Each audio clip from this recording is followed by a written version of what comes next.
എല്ലാവർക്കും നമസ്കാരം. ഫെമിന സലാം എന്ന പേരുള്ള യൂട്യൂബിലെ ഒരു താത്ത അവർ ഈയിടെ ഒരു വേദവചനം വ്യാഖ്യാനിക്കുന്നത് കണ്ടു. അത് സംബന്ധിച്ച കുറച്ച് കാര്യങ്ങളാണ് നമ്മളിന്ന് ഇവിടെ പറയാൻ പോകുന്നത്. ആദ്യമായിട്ട് ഫെമിനെ ഒന്ന് ചെറുതായി പരിചയപ്പെടുത്താം. അപ്പോൾ നിങ്ങൾ സ്ക്രീനിലേക്ക് നോക്കുക. ഷാഗായിൽ അണ്ടാമുക്കു വയലാർ എഴുതുവതുപോലെ അല്ലേ? വിശ്വാസിയായ ഫസൽ കാരാട്ടിനെതിരെയാണ്, അല്ലെങ്കിൽ അദ്ദേഹത്തെ എന്തോ പറയാൻ വേണ്ടി ചെയ്തതാണ്. ഇപ്പോൾ വിശ്വാസികൾക്കെതിരെ ഇങ്ങനെയൊക്കെ ചെയ്യുന്നത് പുണ്യമായിരിക്കും അല്ലേ? ഇപ്പോൾ ഈ വിമർശകരായ ആളുകൾ എന്തെങ്കിലുമൊക്കെ ഇതേപോലത്തെ ഇക്കിളി ടൈറ്റിലുകൾ ഇട്ട് കഴിഞ്ഞാൽ ഇവരെന്താ പറയുക, അത് ഞങ്ങളുടെ സമുദായത്തെ മൊത്തം അടച്ചാക്ഷേപിക്കലാണ്. ഇതിപ്പോൾ ഇവരുടെ സമുദായത്തിനകത്ത് തന്നെയുള്ള മറ്റൊരു കക്ഷിയായിട്ട് കൂടി ഇങ്ങനെയൊക്കെ പറയാം. ഇതൊക്കെ വളരെ ചെറുതാണ് കേട്ടോ. ഇതല്ലാത്ത തരം സാധനങ്ങൾ മൂപ്പത്തിൻ്റെ കയ്യിലുണ്ട്. അതൊക്കെ നിങ്ങൾക്ക് പോയി നോക്കാം. നമ്മുടെ വിഷയം ഫെമിനയോ അല്ലെങ്കിൽ അവരുടെ ചാനലോ ഒന്നുമല്ല. അവരാ പറഞ്ഞ വിഷയത്തിലുള്ള ചില പൊരുത്തക്കേടുകളാണ് പ്രധാനമായിട്ടും മതപ്രമാണങ്ങളുമായിട്ട് നമ്മൾ തട്ടിച്ചു നോക്കുന്ന സമയത്ത്. അപ്പോൾ 2:223 എന്തിനാണ് ഇറങ്ങിയത് എന്ന് നമ്മൾ പരിശോധിക്കുന്ന സമയത്ത് ഇവർ വിശ്വസിക്കുന്ന ഇവരുടെ പുസ്തകത്തിൽ എഴുതി വെച്ച കാര്യങ്ങളാണ് നമ്മളിവിടെ കാണിക്കാൻ പോകുന്നത്. അപ്പോൾ നിങ്ങൾക്ക് മനസ്സിലാവും ഈ പുട്ടിയടിയും വ്യാഖ്യാനവും ഈ പറഞ്ഞ കഥകളും തമ്മിൽ എന്തെങ്കിലും ബന്ധമുണ്ടോ എന്ന്. വളരെ കൃത്യമായി പറഞ്ഞാൽ ഒരു കാരണവശാലും പുട്ടിയടിക്കാൻ പറ്റാത്ത തരത്തിൽ വെറും കളിയെക്കുറിച്ച് മാത്രം ഇറക്കിയ ഒരു വചനമാണിത്, ഇന്ന് ഇവർ വിശ്വസിക്കുന്ന കഥകളനുസരിച്ച്. അത് നിങ്ങൾക്ക് ഞാൻ ഈ കഥകൾ വായിക്കുമ്പോൾ മനസ്സിലാവും. അപ്പോൾ നമുക്ക് ആദ്യത്തെ കഥയിലേക്ക് പോകാം.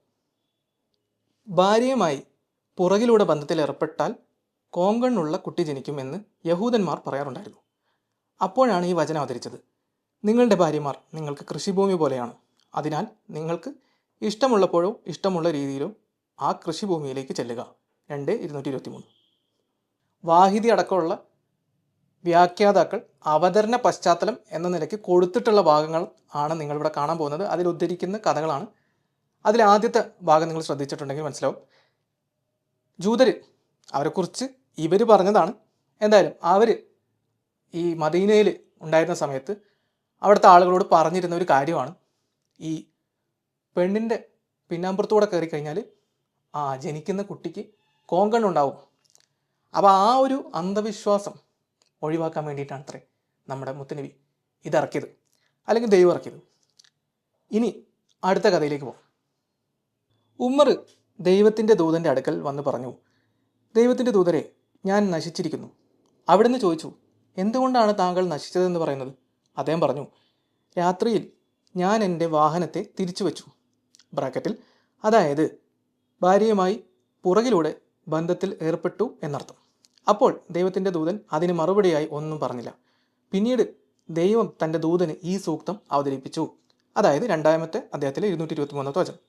അതായത് കുറിപ്പായിട്ട് കൊടുത്തിട്ടുണ്ട്, മുൻഭാഗത്തു കൂടിയോ പിൻഭാഗത്തു കൂടിയോ ആകാം, എന്നാൽ മൂലത്തിൽ ആകരുത്.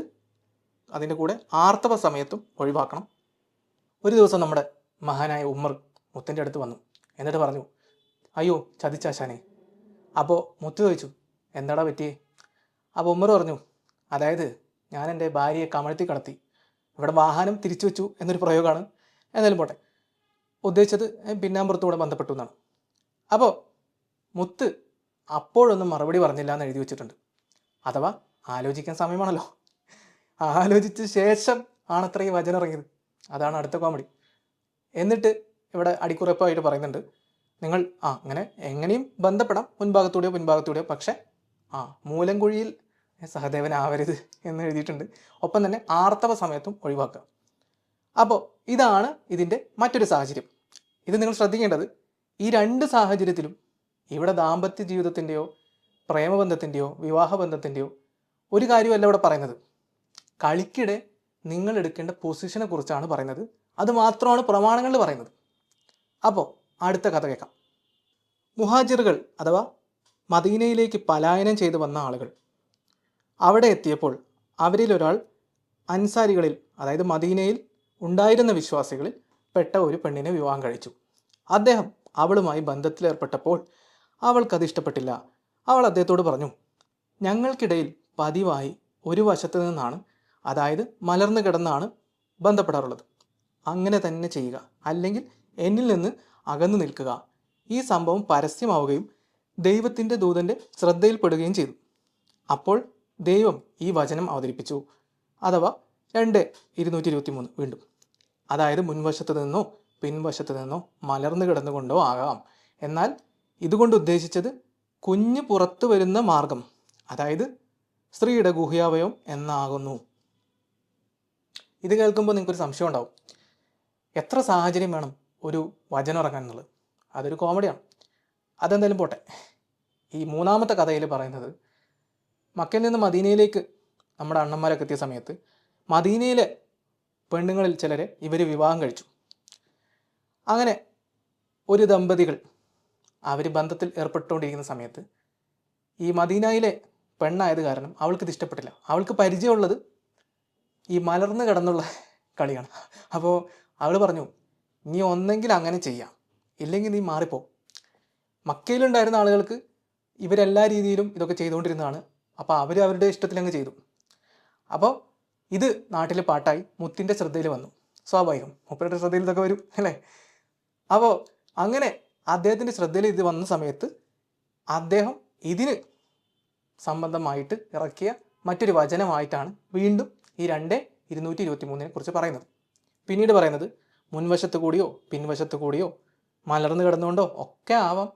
ആകെ നിങ്ങൾ ശ്രദ്ധിക്കേണ്ടത് ഈ കുഞ്ഞ് ജനിക്കുന്ന അവയവത്തിലായിരിക്കണം. അഥവാ മലദ്വാറിൽ ഗോൾഡ് കടത്തരുത് എന്നാണ് ഉദ്ദേശിക്കുന്നത്. അതാണ് ഇതിനകത്തുള്ള നിബന്ധന. ഇനി ഇതൊക്കെ നമുക്ക് സഹിക്കാം, പക്ഷെ അവസാനം ദൈവത്തിനെ സംബന്ധിച്ചൊരു കഥയുണ്ട്. അതാണ് ഇതിൽ ഏറ്റവും വലിയ കോമഡി. അത് കേൾക്കാം. മുത്ത് പറഞ്ഞു, തൻ്റെ ഭാര്യയുമായി പുറകിലൂടെ ബന്ധത്തിലേർപ്പെടുന്ന പുരുഷനിലേക്ക് പടച്ചവൻ നോക്കുകയില്ല. അപ്പോൾ അവസാനമായിട്ട് മുത്ത് പറയുന്നത്, ഇതുപോലെ തൻ്റെ ഭാര്യയുമായിട്ട് പുറകിലൂടെ അന്ധദ്വാരത്തിൽ ചെയ്യുന്ന ആളോട് ദൈവം അവനെ നോക്കുകൂടിയില്ലെന്ന്, അല്ലെങ്കിൽ അവൻ്റെ മുഖത്ത് പോലും നോക്കില്ല, വെറുത്തുപോയി. ഓൾക്കില്ലാത്ത കുഴപ്പമാണ് അയാൾക്ക്. അതാണ് ഞാൻ ആലോചിക്കുന്നത്. എടോ, അവൾക്ക് കുഴപ്പമില്ല, പിന്നെ തനിക്കെന്താ കുഴപ്പം? പോട്ടെ. അപ്പോൾ ഇത്തരം കഥകളിൽ നിന്ന് നിങ്ങൾക്ക് ഒരു കാര്യം മനസ്സിലായി കാണും. ഈ കൃഷിയിടം സ്നേഹത്തെക്കുറിച്ചോ ദാമ്പത്യ ജീവിതത്തെക്കുറിച്ചോ അല്ലെങ്കിൽ വിവാഹത്തെക്കുറിച്ചോ ഉള്ള ഒരു കാര്യമല്ല. ഒരു പെണ്ണുമായിട്ട് ഒരാണ് ബന്ധപ്പെടുന്ന സമയത്ത്, ആണെന്ന് പറയുമ്പോൾ വിശ്വാസിയായ ആൾ ബന്ധപ്പെടുന്ന സമയത്ത് അവൻ്റെ താല്പര്യത്തിനൊത്ത് എന്തൊക്കെ ചെയ്യാം എന്നുള്ളതാണ്. ഇവിടെ പോലും നിങ്ങൾക്കിത് സ്ത്രീപക്ഷമാണെന്ന് പോലും പറയാൻ പറ്റില്ല. കാരണം എന്താണെന്ന് വെച്ച് കഴിഞ്ഞാൽ ഇവിടെ മദീനയിലെ പെണ്ണുങ്ങളെ സംബന്ധിച്ച് പറഞ്ഞ സമയത്ത് അവർക്ക് മലർന്ന് കിടന്ന് ഉള്ളതാണ് പരിചയം. അപ്പോൾ അതിനെ സംബന്ധിച്ച് അവർക്ക് ഇഷ്ടമില്ല എന്ന് പറഞ്ഞപ്പോൾ അവർക്കെതിരാണ് ഈ വചനം വന്നിട്ടുള്ളത്. എന്തൊക്കെയായാലും ഈ പറഞ്ഞ് വർണ്ണനയൊക്കെ കൊടുക്കാൻ മാത്രം, അല്ലെങ്കിൽ പൊട്ടിയടിക്കാൻ മാത്രം ഇതിനകത്ത് അങ്ങനെ ഒരു ആശയമേ ഇല്ല. വെറും ഒരു പൊസിഷനെ കുറിച്ചുള്ള കാര്യമാണ് ഇതിനകത്ത് പറയുന്നത്. അപ്പോൾ ഇത്രയും വിഷയങ്ങളാണ് ഇന്ന് പറയാനുണ്ടായിരുന്നത്.